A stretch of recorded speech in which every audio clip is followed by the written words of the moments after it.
Hello friends, in this video I'm going to tell you how to add a new container in Elementor in WordPress. As you can see onto my screen, right now I am editing a web page of my website using Elementor, right?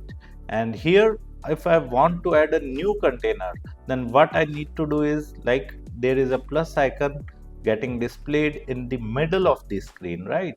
I need to click on this and then select any flex box. For example, I have selected this structure, okay, one row two column structure, right? So here this is a container, right? This is a section basically, right? And here there are two containers in it. For example, I just want to add a new container, right?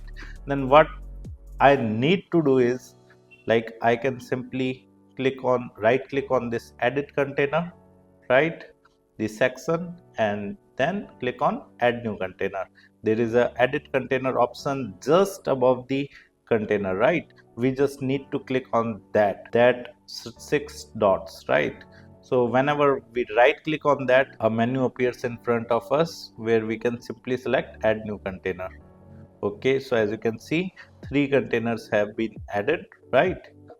Now like if I again right click on edit container button just above the section, then again add new container, and you can see like four containers are there, right?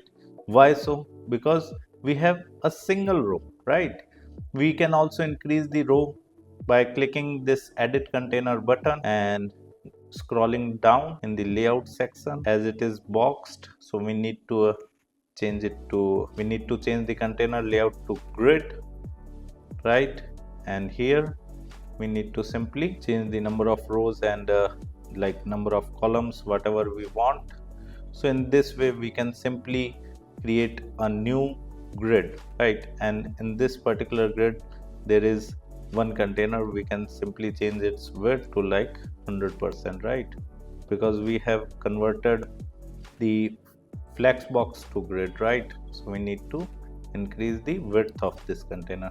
So this is how you can simply add a new container in WordPress using Elementor. Apart from it, if you want to learn more about Elementor, then I have mentioned my blog link in video description. You can simply visit my blog and read articles related to Elementor with video tutorials. And if you are interested in learning digital marketing in detail, then also I have added my website link in video description. You can simply visit my website, explore our digital marketing course, and you can purchase the course directly from there. Thank you so much. If you want to learn digital marketing for free, then subscribe Digital Bikana YouTube channel right now.